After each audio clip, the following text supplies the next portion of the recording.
come on into the pool. It's not as bad as people think. You can manage it, and a lot of the smaller ISPs have the entrepreneurial sort of mindset around how they help their customers. And so, you have to be available and open to all options.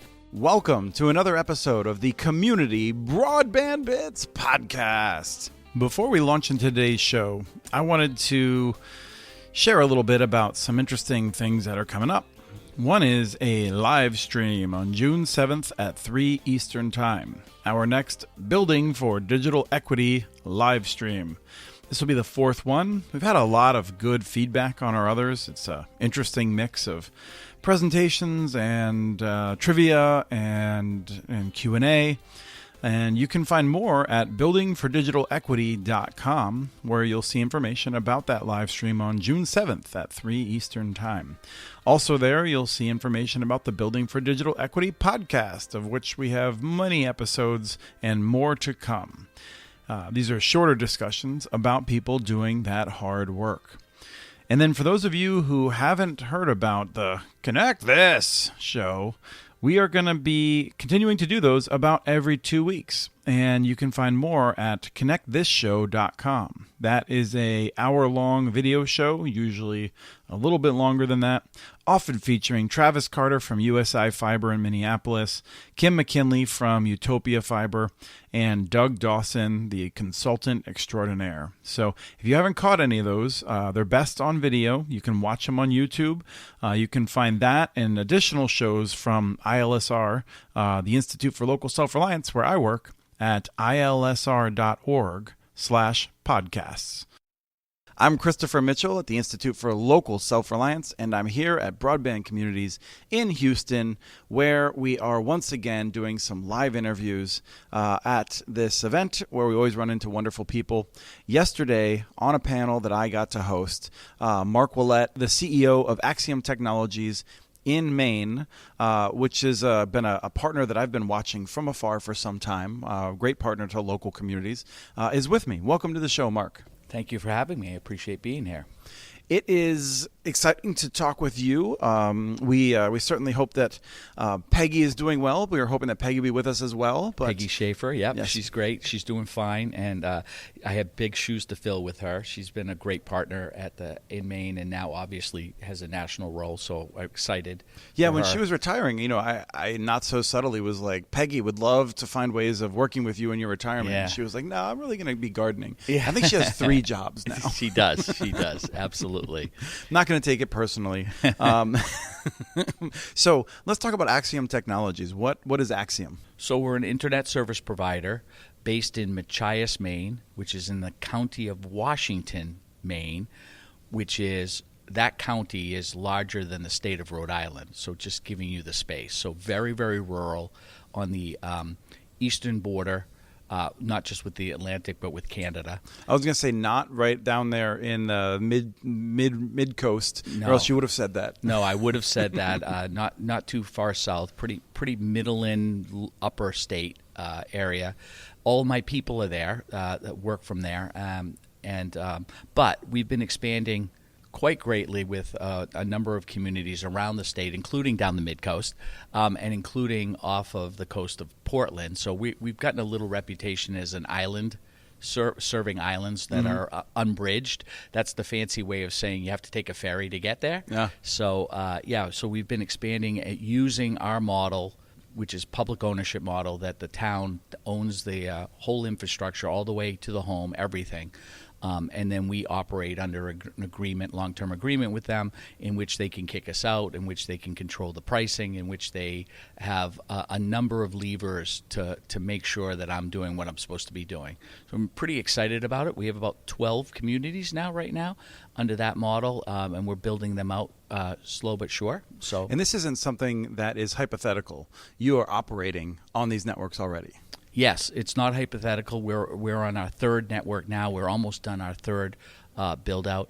We're excited about it because for example, in our third project, we're not done building, but we're already paying fees back to the community for those people that we serve. So that's exciting. It's a good, there's nothing like money to to get people working together for sure. And it's been a good model for us in all of the communities we're in. And I think if you would ask them, I wish they were here with me, they tell you it's been a super exciting experience for them, considering where they came from, which was extremely poor or no internet whatsoever, and really no prospect for any of the larger providers to come and serve them.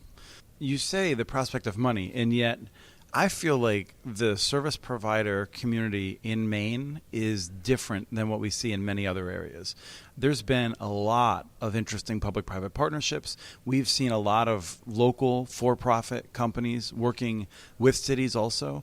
Am I wrong in thinking that I think you were even providing maybe some like engineering type services before you were partnering with cities? Or when I first came across you. Oh, yeah, for sure. I mean, we have tried to be and have been a one-stop shop. So long before a community ultimately commits to us, we have done significant engineering on the cost. We have done significant 5 or 10 year modeling for them so that they know what to expect, and we're very transparent on our expense side.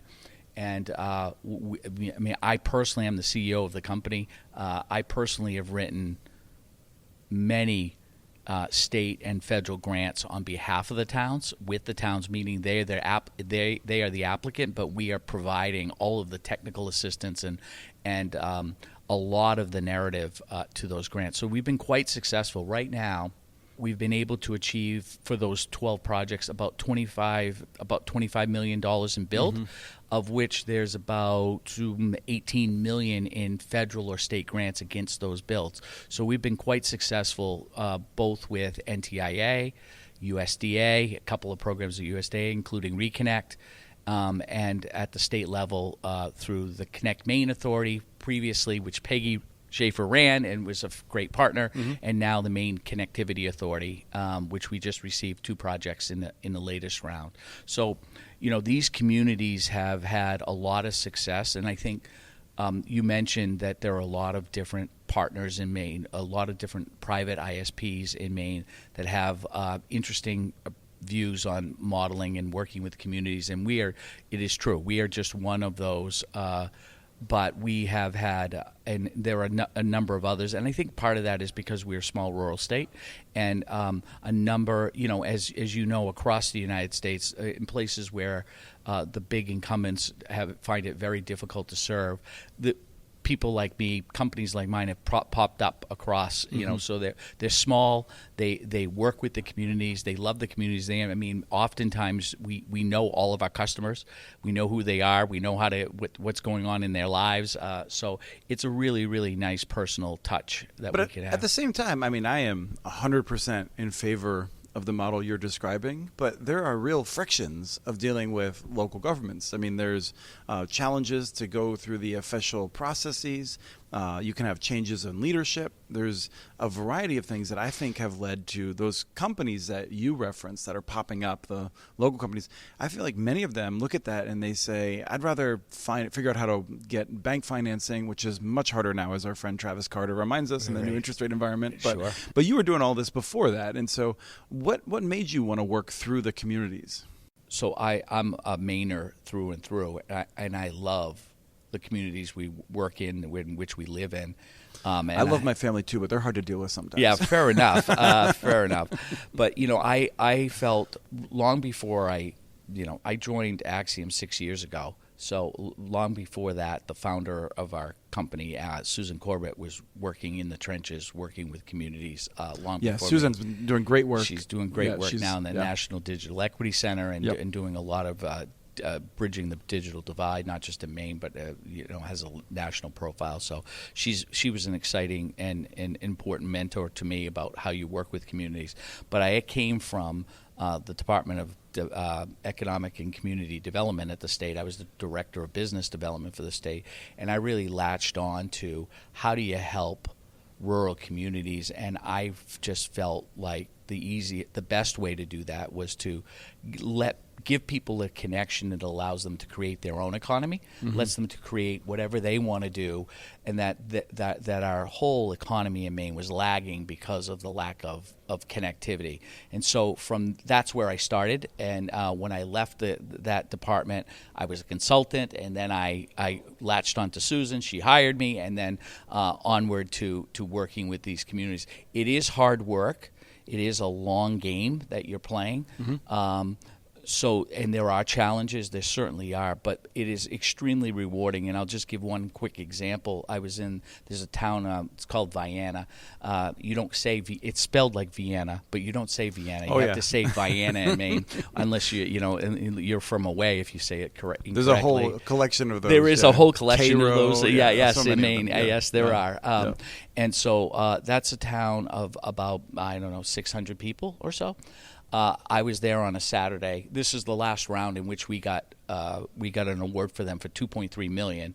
They put in about $700,000 and $2.3 million. And I was at a Saturday morning town meeting in which they were going to vote to appropriate the money and move forward with the grant. The grant hadn't been awarded yet. We were just applying, and they told me afterwards there was about 90 people on a Saturday morning at 9 a.m.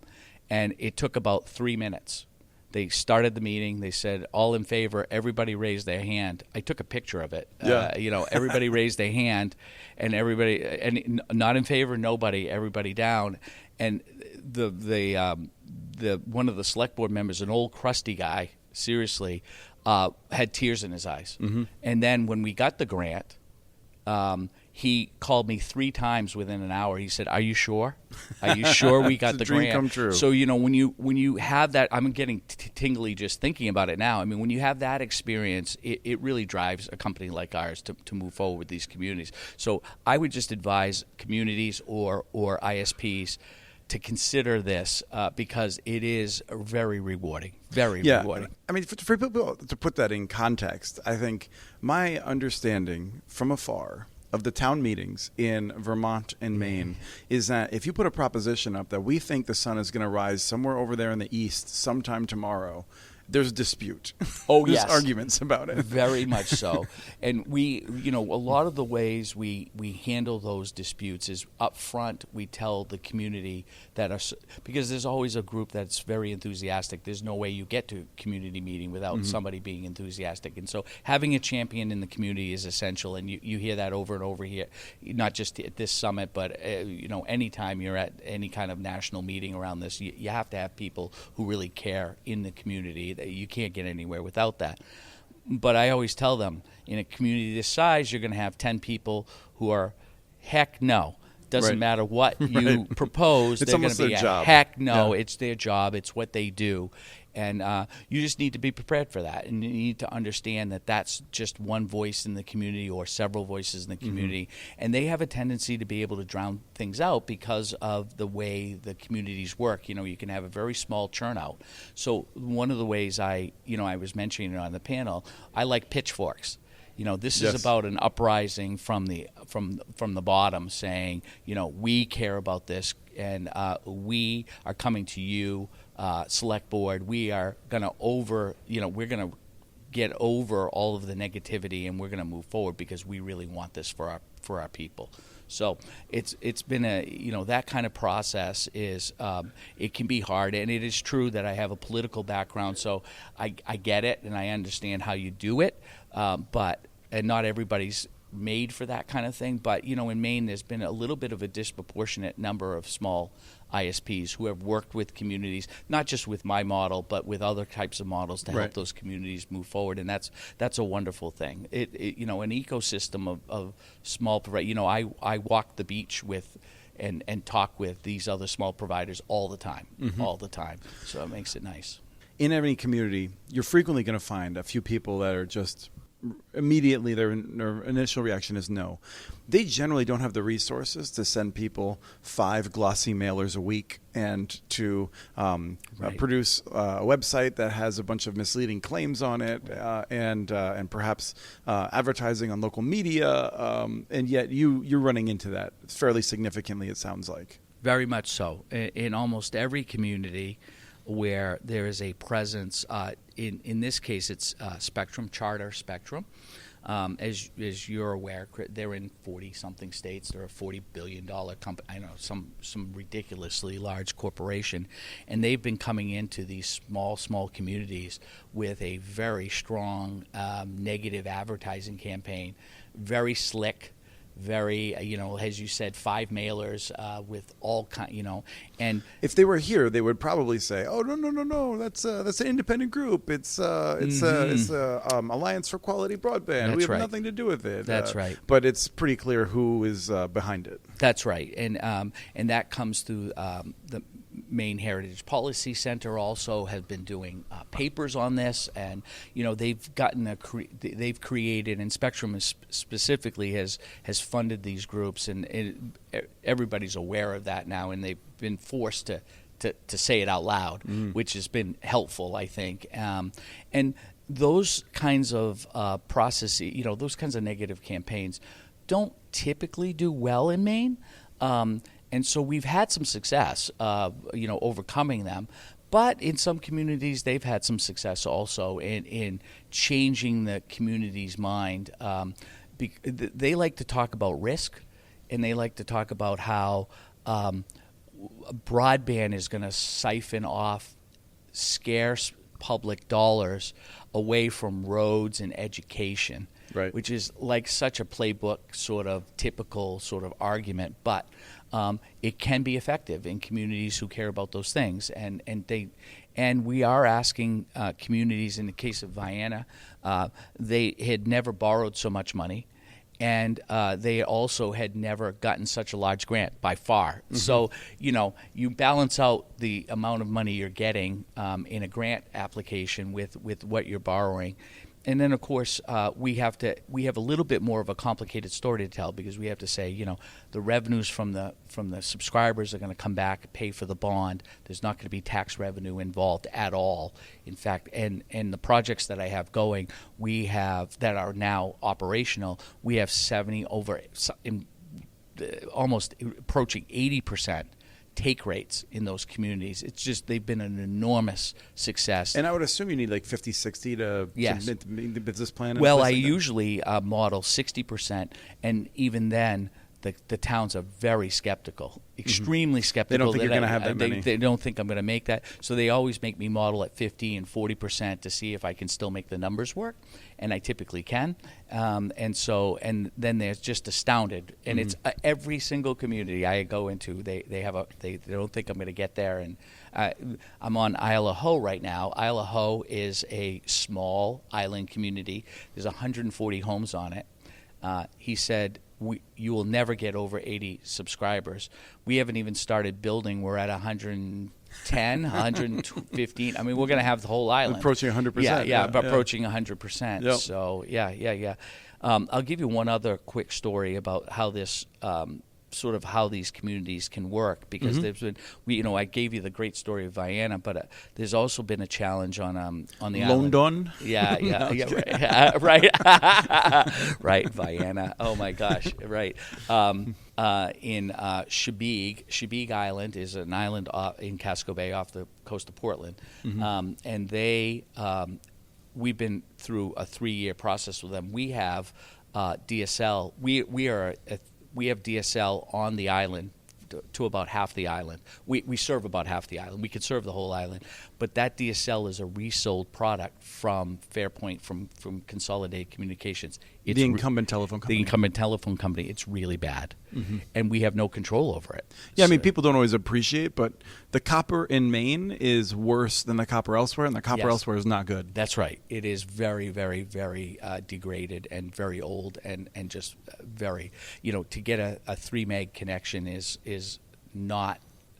It's often you can't even get that. In the land of the blind, the one-eyed man. Yes, exactly. So on that island, we thought we'd have a slam dunk. We were going to bring fiber. We're going to get a grant.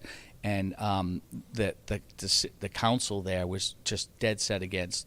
And I don't know if you've experienced this, Chris, or others listening, but I went into the first town meeting, and within the first 5 minutes, I was like, I'm going to be skewed and Right. put, it didn't matter what I was going to say. Looking for exit lines. Yeah, I was like, oh boy, we're dead.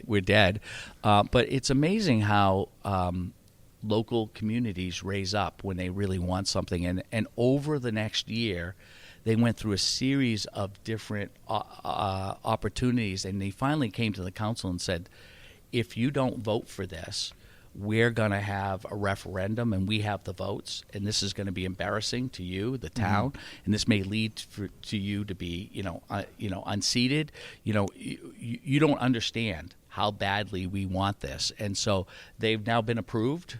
They did get that approval from the council after the pitchfork idea, and we were able to get them a grant of, I think it's $1.2 million, and then we had a little add-on to that, another $300,000 from the state after that. So we're going to be building them this year. So it's exciting, but it's been 2 or 3 years to go through that process with them. About 500 homes there. So Maine is a place where not only is it hard to build aerially, but and I mean, not only just the case that the existing pole owners might be hostile that we see elsewhere, also just that you've got granite everywhere. And so I'm curious, like, you have any fun stories about trying to deal with granite? Oh, of course. Yes, absolutely. In fact, we're going to be building on Monhegan Island within the next couple of months. It's a rock. It's an island. It's a rock. And they have no utilities on poles. So everything is on the ground. Wow. So we were putting fiber on the ground. We will dig where we can. But, fiber is extremely resilient. And most engineers and most people who are listening are cringing right now because they can't believe that we're going to put it on the ground. Yeah. But you'd be amazed how well it's done. We're in several places where a significant portion of our build is on the ground. And it's amazing how it even self-buries after a while. We go through the woods and you don't even know it's there. And yes, it is true that chainsaws are not kind to fiber. Falling trees are not necessarily kind to fiber, but those are small problems in the relatively speaking. It's just as dangerous, frankly, from a fiber break standpoint to be on a pole as it is on the ground. In fact, there are a number of studies that show that being on the ground is actually quite safer than being on the poles. Very wind is not a fan. Trees falling are not very good for and this fiber. isn't the Great Smokies. It's not on the Appalachian Trail.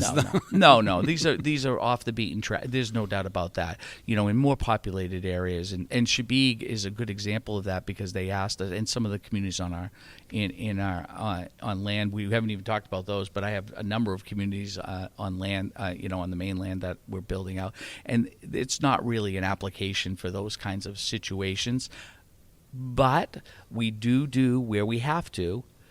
We do a little bit of underground in those areas, and you can get 2 feet down.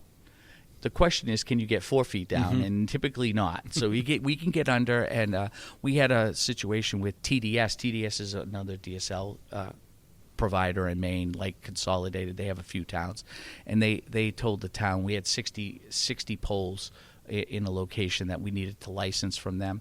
They told the town they needed $10 million in liability insurance for those 60 poles. The town said, "Can't you help us here? We just want to get on 60 poles." Yeah, that's not standard, from what I understand. Not standard, and they said, "No, I'm sorry, we can't. We're going to hold you to that." So we decided that wasn't going to work, and so we went on the ground in the right of way, and we just sort of cut it in and. Yeah, so it works. It can work in various situations. It beats not having fiber. It certainly beats not having fiber. And remember, we're talking low counts too. This is not so easily repairable. Within an hour you're repaired and going back if there's a problem.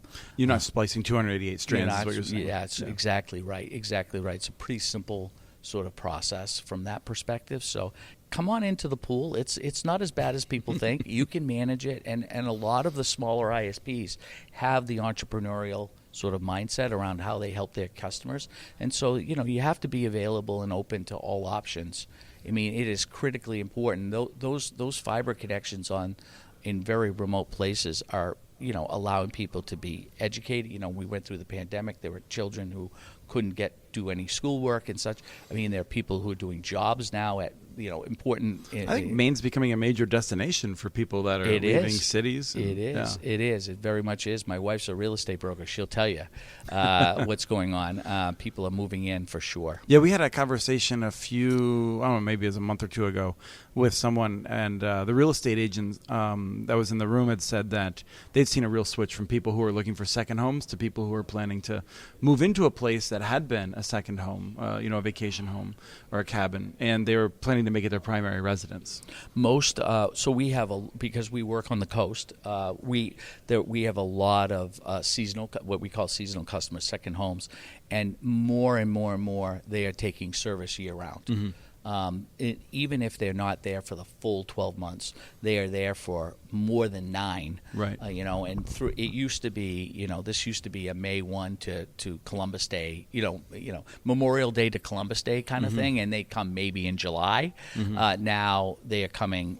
Or staying, and of course it's allowing for them to also the big driver for older folks is to make sure they can have their grandchildren with them. Sure. And the big driver for grandchildren is to make sure that they have connectivity to do what they need to do. Well, so it's been an interesting process. And from what I know of Stephen King books, I have to say that it's a major driver for two key parts of living in New England. One, bringing the economic activity in for seasonally, and two, giving people that are local something to complain about. That's right. Exactly right. That's exactly right. I think in most communities, while there's a complaint, and it certainly is, it does make Maine a lot busier in the summer. I think people are more and more recognizing the importance of those folks from away, what they mean to the economy, but also what they mean to the fabric of the community. It has to be a synergy. So we are big supporters of the local community, the year-rounders. Mm-hmm. And so our models favor year-rounders. The people from away, the seasonal customers, pay a little bit more in our model. Mm-hmm. And we say to them, but this is a community project, and you're supporting the community with your support. And you'd be amazed at how easy that conversation is. That is really the secret sauce at the end of the day. Well, people love community. They will, even the people who are from away, they want that community to thrive. And people nowadays have trouble understanding, how do I help my community? What do I do? How do I interact with my community? Mm-hmm. And this is a nice way for the communities we're working in for them to say, yeah, I'm supporting the community in this way. So it's fun. It's fun. Thank you. It's been wonderful talking to you. Mark Ouellette with Axiom Technologies, CEO. Thank you so much. Thanks for having me, Chris. Appreciate it. We have transcripts for this and other podcasts available at muninetworks.org/broadbandbits. Email us at podcast@muninetworks.org with your ideas for the show. Follow Chris on Twitter. His handle is @communitynets. Follow muninetworks.org stories on Twitter. The handle's @muninetworks. Subscribe to this and other podcasts from ILSR, including Building Local Power, Local Energy Rules, and the Composting for Community podcast. You can access them anywhere you get your podcasts. You can catch the latest important research from all of our initiatives if you subscribe to our monthly newsletter at ilsr.org. While you're there, please take a moment to donate. Your support in any amount keeps us going. Thank you to Arnie Hughesby for the song Warm Duck Shuffle, licensed through Creative Commons. This was the Community Broadband Bits podcast. Thanks for listening.